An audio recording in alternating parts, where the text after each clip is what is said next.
Bienvenue dans la deuxième partie de la vidéo Se détacher du monde. Comme prévu, aujourd'hui, je vous raconterai mon expérience.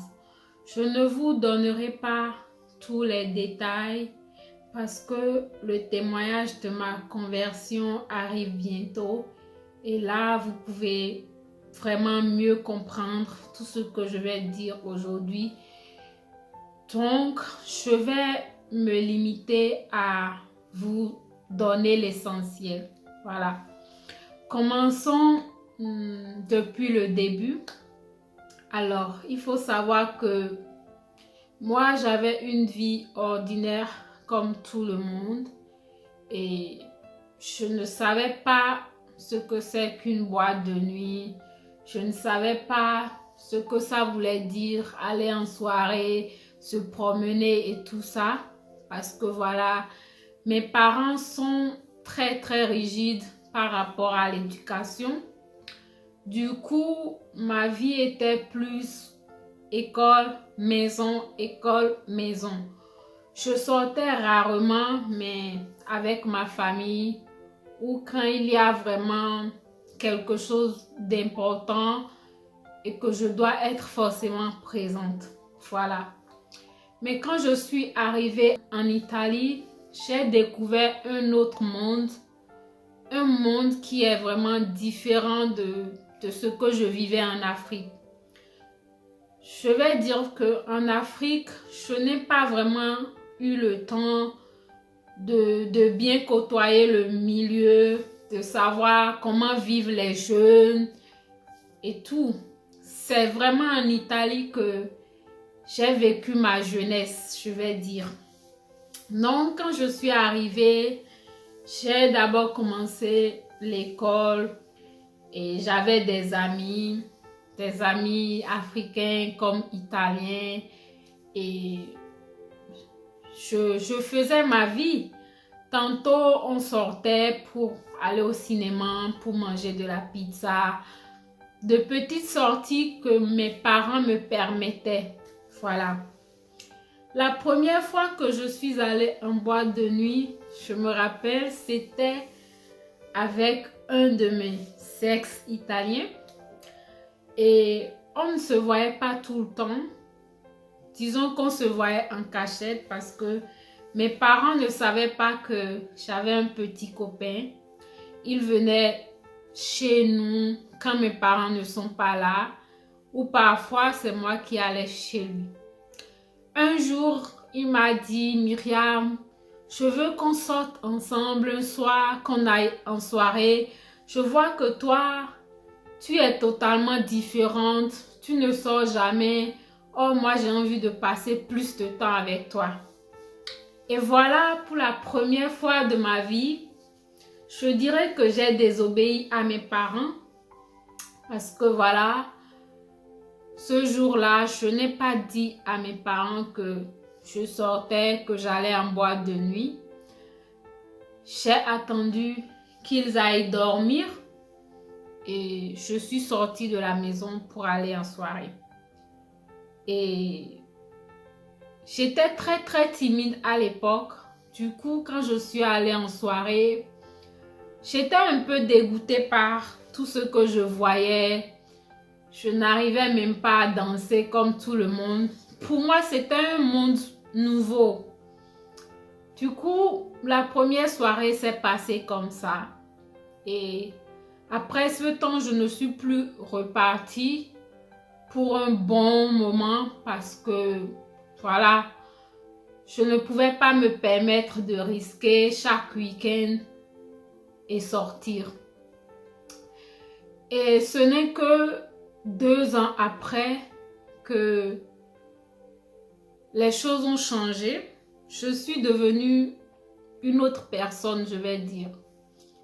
Tout d'abord, avec mon ex en question dont je vous parlais, on s'est quittés. Voilà, et vous savez, comme dans toutes les relations, quand vous vous quittez, il y a toujours un moment de dépression, surtout quand vous êtes jeune. Et moi, disons que c'était les premiers amours, quoi. Du coup, la dépression a commencé. Je ne mangeais plus à la maison. Je ne pouvais même pas me confier à mes parents parce qu'ils ne savaient pas ce qui m'arrivait et tout. Et c'est comme si je voulais aller en soirée seulement dans le but de le revoir et pouvoir arranger les choses, je vais dire. Ou plutôt pouvoir lui montrer que je me porte à merveille et que sans lui, ma vie continue, quoi. Du coup, ce soir-là, je suis allée encore en soirée sans rien dire à mes parents. Et je l'ai vu là-bas, mais on ne sait même pas parler, on ne sait même pas apostropher. Mais c'est comme si un esprit venait habiter en moi, au fait. Un esprit différent de ce que j'étais avant. Par contre, quand je suis allée en soirée ce soir-là, je voulais plus rester avec les gens, même les gens que je ne connaissais pas. Je me plongeais dans l'alcool. Tout ça parce que j'étais déprimée, parce que je voulais démontrer à quelqu'un que je suis bien dans ma peau. Alors que ce n'est pas tout ça qui résout le problème au fait. Et je me retrouvais même à m'embrasser avec quelqu'un que je venais à peine de connaître en soirée. En gros, c'est pour vous dire que c'est de là que j'ai ouvert la grande porte au diable de venir diriger ma vie. Depuis ce jour, j'ai pris vraiment le goût d'aller en soirée chaque week-end et je me suis sentie dans l'obligation de dire à mes parents que voilà, maintenant que je suis majeure, il faut que vous me laissiez aller en soirée chaque week-end comme tous les jeunes de mon âge. Et la première fois, mon père a refusé catégoriquement. Il a dit non, tu n'iras nulle part. Et ce jour-là, je me rappelle, j'ai pleuré et je suis allée me coucher. Je n'ai pas parlé avec mon père pendant peut-être 2 ou 3 jours. On se voyait, je le saluais en bourdant, mais on ne se parlait plus au fait. Donc, après ce temps, j'ai continué à sortir sans aviser mes parents. C'était devenu comme une drogue pour moi au fait. Et dans tout ça, il y a aussi un autre changement qui a surgi. Tout d'abord, moi, j'aime beaucoup les chaussures et les sacs. Souvent, quand je vais faire du shopping, j'achète plutôt les chaussures et les sacs que les vêtements. Et pendant ce temps que j'ai commencé par aller en soirée chaque week-end, c'est comme si je ressentais ce besoin de me faire voir, de me montrer au fait. Et c'est vraiment l'esprit qui était venu habiter en moi, qui voulait que les choses se passent de la sorte. Du coup, chaque week-end, je devais m'acheter un nouveau vêtement de la tête jusqu'aux pieds avant d'aller en soirée. Et mon armoire était vraiment plein d'habits.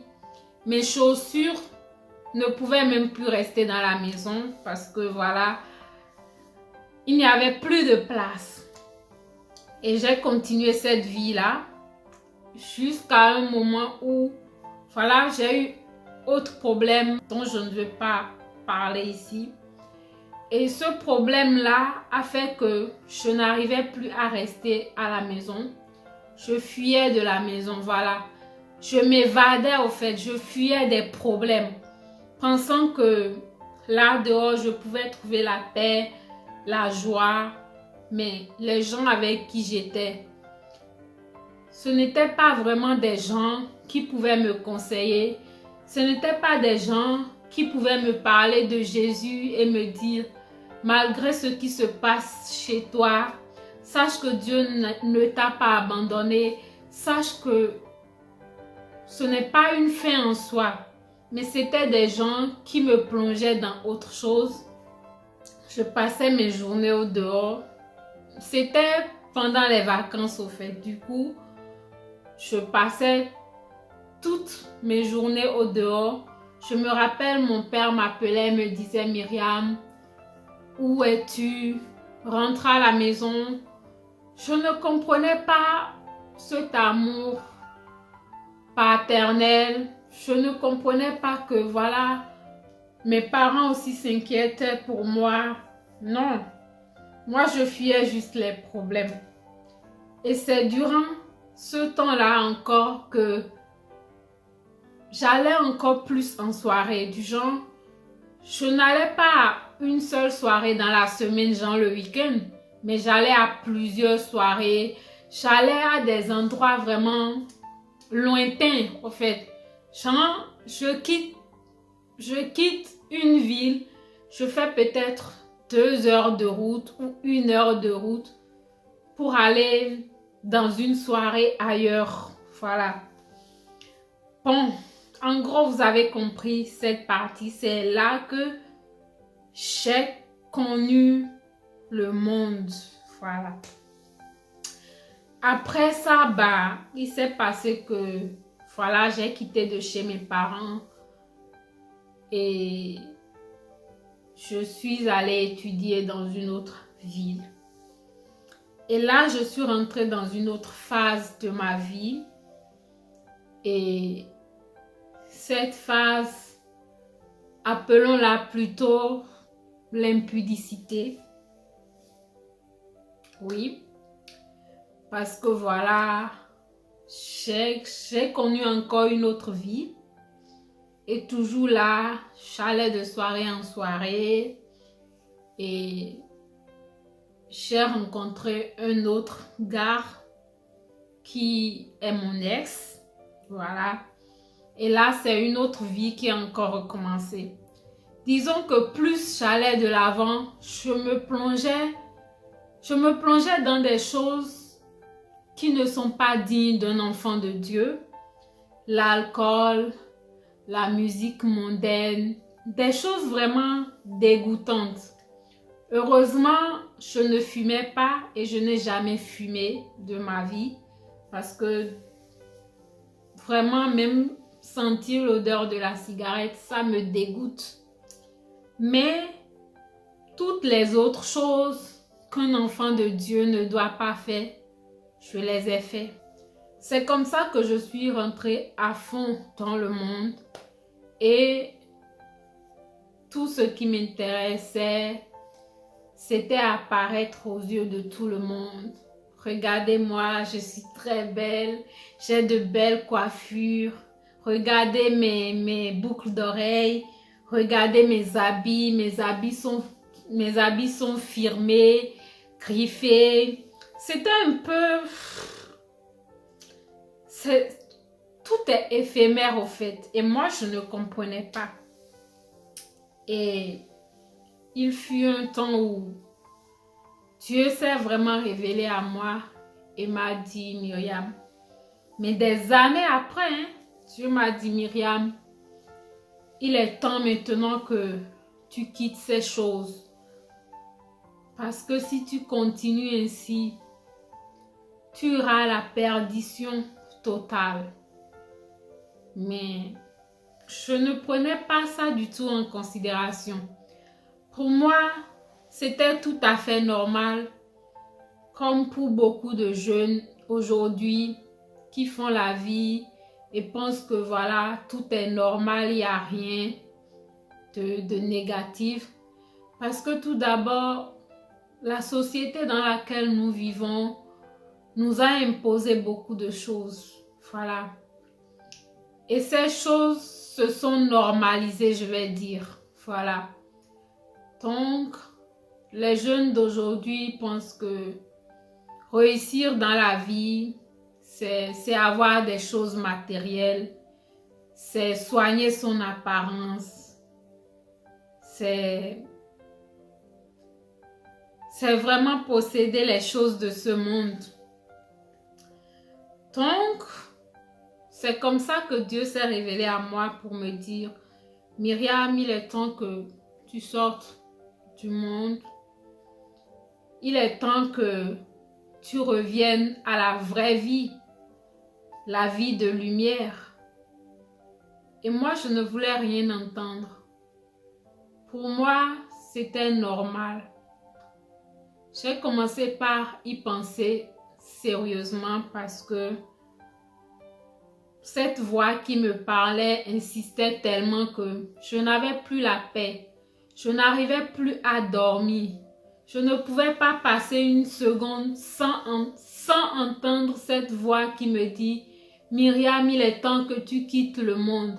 Myriam, ce n'est pas la mission que je t'ai envoyé faire sur terre. » Un jour, j'ai même entendu la voix me dire « Myriam, si tu continues comme ça, je vais t'enlever. » Genre, ce que j'ai pu comprendre est que la voix me disait que j'allais mourir. Donc, imaginez, si je mourais, je ne pouvais pas réaliser tout ce que j'ai encore à réaliser pour la gloire de Dieu. Je ne serais pas ici devant vous, en train de vous parler, de vous témoigner de ce que j'ai vécu avec Christ. Et des années encore se sont écoulées avant que je ne me rende compte que j'étais dans le monde. Et j'ai traversé des moments très très difficiles pour pouvoir comprendre cela. C'est pour vous dire que parfois, Dieu, pour vous amener à l'évidence, vous fait passer par des épreuves. Et je suis passée par ces épreuves qui m'ont permis d'avoir une autre vision de la vie. Toutes mes chaussures que j'aimais tant, je les ai données aux gens. Mes sacs, je les ai donnés. Mes habits, je les ai donnés. À un certain moment de ma vie, quand j'ai déjà tout donné, je me suis retrouvée que je n'avais même pas un seul franc pour m'acheter même un haut. Je n'en avais pas. Or, à l'époque, je ne travaillais pas. Mais mes parents me donnaient de l'argent et avec ça, je dépensais dans des choses inutiles. Mais pendant ce temps-là, moi-même, je n'avais pas un seul rond pour aller acheter toutes ces choses-là. Pourtant, à l'époque, j'en avais besoin. Pas pour aller en soirée, pas pour me montrer à qui que ce soit. Mais j'en avais besoin parce que voilà, quand l'hiver arrive, il faut que je m'achète des vêtements d'hiver pour me couvrir. Mais je n'avais pas un seul rond. Je priais, je disais, Seigneur, pourquoi cela m'arrive? Mais c'était Dieu qui voulait m'enseigner que Myriam, tu peux vivre avec peu de choses. Tu n'as pas besoin d'accumuler. Oui, parce que j'accumulais beaucoup. Surtout, vu que je suis dans le domaine du cheveu afro, j'avais l'habitude d'accumuler. Je recevais beaucoup de produits des marques, d'autres que moi-même j'en achetais, que je ne finissais jamais. Et donc, j'accumulais non seulement les produits pour cheveux, les produits de beauté, mais aussi de maquillage. Le maquillage, c'est un autre sujet que j'aborderai avec vous prochainement. C'est pour vous dire que j'étais liée à toutes ces choses. Toutes ces choses qui ne me rapportaient rien. Toutes ces choses qui ne m'affermissaient pas spirituellement dans ma foi.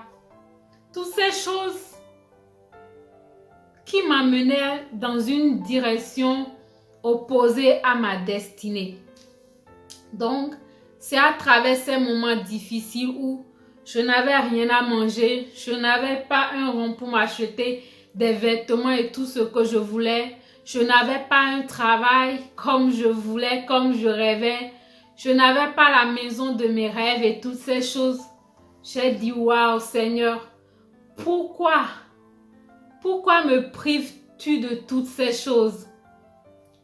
Et la réponse que j'ai eue finalement est que Dieu voulait m'enseigner quelque chose à travers ces épreuves. Ouais, Dieu voulait m'enseigner quelque chose. Et ce temps m'a permis de me réveiller, de m'examiner, de revoir ma vie et finalement de décider une bonne fois que je dois quitter le monde. Quitter le monde, ce n'est pas quelque chose de facile, mon frère, ma soeur. C'est pour ça que je te disais que malgré que Dieu est venu plusieurs fois par le Saint-Esprit pour me parler, il a fallu des années avant que je ne quitte là-bas. J'avais un pied dans le monde, un pied dans le royaume. Et actuellement, beaucoup d'entre vous me regardent. Ils ont un pied dans le royaume, un pied dans le monde. Mais c'est le moment maintenant de quitter là-bas. Dis à Satan que tu en as marre parce que tu as reçu l'autorité en Christ. Et si tu acceptes aujourd'hui Christ comme Seigneur et Sauveur de ta vie, laisse-moi te dire que quitter le monde sera très très facile. Oui, tu seras dégoûté. Quand l'Esprit de Dieu habite en toi, tu es dégoûté par les choses du monde. Les choses du monde ne t'intéressent plus. Beaucoup de gens sont aveuglés parce que le diable a trouvé vraiment un moyen de les retenir dans le monde, de leur faire croire que toutes ces choses sont normales, de leur faire croire que ce n'est que comme ça qu'ils seront heureux, de leur faire croire que s'ils décident de retourner dans le royaume, ils vont perdre beaucoup de choses. Mon frère, ma soeur, tu dois perdre pour gagner.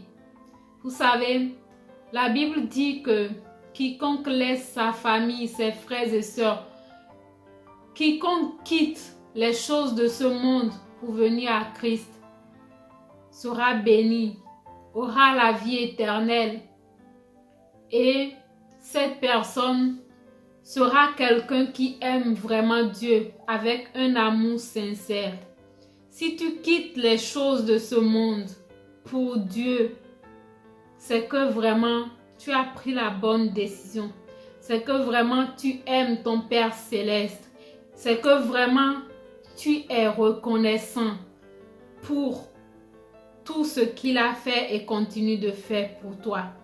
C'est que vraiment tu as compris que l'œuvre de la croix n'a pas été juste un geste. Non, mais l'œuvre de la croix, c'était pour te racheter. C'était pour effacer tes iniquités, pour te donner la nouvelle vie, la nouvelle naissance dont tu as besoin en ce moment. Alors, ce n'est pas de ta propre force que tu quitteras le monde. Oui, c'est très facile de dire, à partir d'aujourd'hui, je ne vais plus forniquer. À partir d'aujourd'hui, je ne regarderai plus les images sexuelles. Mais il faut aussi faire quelque chose par rapport à ça. Ne pas croiser les bras. Souvent, on entend l'adage qui dit « Aide-toi et le ciel t'aidera ». Si tu veux quitter le monde, commence toi-même par faire des efforts et demande à Dieu de te donner cette force surnaturelle, cette sagesse divine qu'il te faut pour quitter. Parce que ce n'est pas toi-même qui le fera, c'est le Saint-Esprit qui va t'aider. C'est le Saint-Esprit qui va te renouveler de ton intelligence, qui va t'enseigner de nouvelles choses, qui va te purifier, qui va te montrer la lumière que tu n'arrives pas encore à voir. Je sais que tu veux quitter le monde. Et c'est le moment de prendre la bonne décision et dire, Satan, désormais, je ne ferai plus partir de ton registre. J'appartiens à Dieu. Commence par faire de bonnes prières. Commence par prendre les vraies résolutions. Si dans ta maison, tu as des objets ou des choses qui t'attirent vers la sexualité, jette-les. Même la Bible dit que s'il y a un membre de ton corps qui te dérange, coupe-le et jette-le. Alors, à quoi ça sert d'avoir ces choses dans ta maison? Tant que tu as ces choses chez toi, le diable va siéger dans ta maison. Parce que c'est comme si tu es en train de l'inviter. Et pareil pour plein d'autres choses. Peut-être que ton problème, c'est la nourriture. Tu manges beaucoup trop. Commence par diminuer la quantité de ta nourriture. Et prie Dieu, dis Seigneur, aujourd'hui, je veux manger seulement 50 grammes de pâtes au lieu de 250 grammes que je mange habituellement. Parce que ce n'est pas toi-même qui vas prendre la décision. Tu peux mettre 50 grammes dans ton plat, mon frère, ma soeur, et manger. Mais après 30 minutes, avoir encore faim. L'unique qui te permettra de ne plus avoir faim, c'est Jésus-Christ. Parce qu'il va te donner cette nourriture spirituelle. Cette nourriture spirituelle qui va te faire oublier la nourriture que tu dois manger à 16h ou à 17h. Et c'est ainsi que tu seras transformé.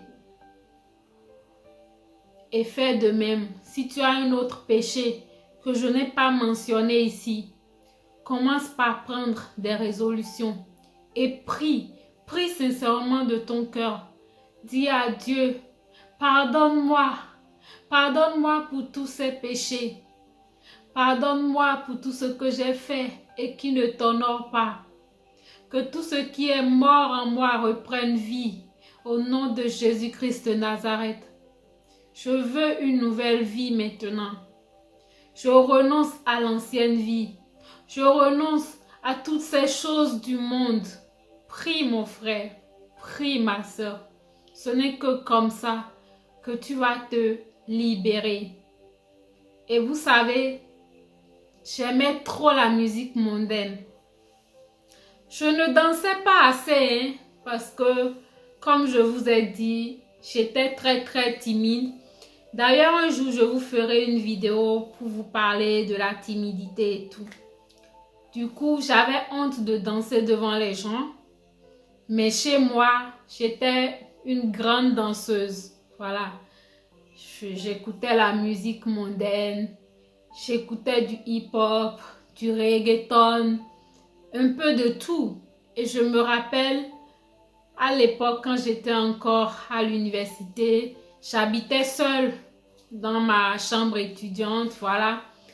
Parfois, je m'ennuyais tellement que à 3h du matin ou même à 2h du matin, je prenais mes écouteurs, je mettais la musique à fond, je chantais, je dansais. Et qu'est-ce que j'écoutais?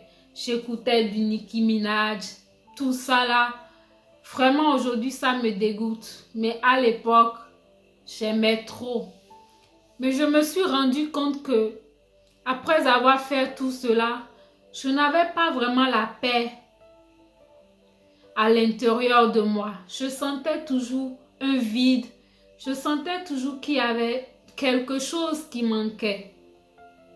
Et quand j'ai commencé par suivre des enseignements sur YouTube, j'ai vraiment commencé par lire les livres chrétiens, par méditer la parole de Dieu. Mes yeux se sont ouverts. J'ai dit waouh! Je comprends maintenant pourquoi quand j'écoute la musique mondaine, cette paix intérieure ne dure pas très longtemps. Pourtant, quand j'ai commencé par écouter la musique chrétienne inspirée du Saint-Esprit, oui, je dis inspirée du Saint-Esprit parce que ce n'est pas toutes les musiques chrétiennes qui sont inspirées du Saint-Esprit. Faites très attention à ce que vous écoutez. Parce que la Bible dit que la foi vient aussi de ce que l'on entend. Du coup, j'ai finalement compris que une musique chrétienne inspirée de Dieu peut changer beaucoup de choses en toi qu'une musique mondaine. Et quand j'écoute les musiques chrétiennes, cette paix dure très très longtemps, mais très très longtemps. Un jour, j'ai dit, Seigneur, je veux quitter la musique mondaine. Désormais, je ne veux plus écouter la musique mondaine. Pourtant, je continue à écouter. Et un jour, Dieu me donna un songe. Et je voyais que j'étais en train d'effacer toutes les musiques mondaines de mon téléphone. Quand je me suis réveillée, j'ai dit waouh.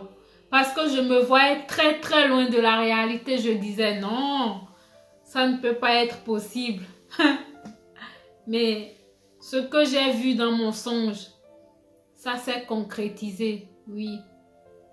C'est que Dieu me donnait des instructions. Dieu me disait, Myriam, si tu veux vraiment quitter la musique mondaine, commence d'abord à les éliminer de ton téléphone. Du coup, ce que j'ai fait est que j'ai éliminé toutes les musiques mondaines de mon téléphone. J'ai téléchargé rien que de la musique chrétienne. Et c'est là que ma nouvelle vie en Christ a commencé. J'ai découvert la puissance de la louange et de l'adoration. Oui, louer et adorer Dieu, c'est plus puissant même que prier. Et j'ai plein de témoignages. Vous savez, un jour, j'étais en train d'écouter de la louange sur mon téléphone. J'avais les écouteurs et je me suis endormie. Je me suis endormie et vers 2 heures du matin, je vois quelqu'un, c'est un démon. Je le vois, il est venu m'étouffer. Il m'a dit, éteins cette musique parce que tu nous déranges. What? J'étais choquée. Le jour-là, je me suis réveillée de sursaut. J'étais étouffée au fait. Et je transpirais. Et en même temps, je me suis mise à rire au fait. Parce que Dieu m'a montré que, en réalité, il y a une puissance dans la louange et dans l'adoration. Imaginez un démon qui vient me dire que je dérange. Voilà. Je pense que je vais m'arrêter parce que la vidéo devient très longue. J'espère que j'ai passé le message. Si tu n'as pas regardé la première partie de la vidéo, va la regarder parce que là, je m'appuie plus sur les versets bibliques pour vous expliquer. Et il faut savoir que dans une vie chrétienne, l'amour passe plus que tout. Et si tu es dans la lumière, tu dois pouvoir aimer ton frère. C'est l'amour qui te fait vraiment éloigner du monde. Parce que l'amour englobe tous les commandements de Dieu. Quand Dieu dit dans ses commandements, vous ne devez point voler, vous ne devez pas commettre l'adultère, vous devez obéir à vos parents. Tout ça là, ça commence par l'amour. Voilà. Donc, voilà, je m'arrête là pour aujourd'hui. Si vous avez des questions, des choses à me dire, écrivez tout dans les commentaires. Vous pouvez m'écrire via mail. Regardez dans la barre de description, vous allez trouver mon email. Et là, on pourra plus discuter en privé. Voilà, que Dieu vous bénisse et à la prochaine. Ciao!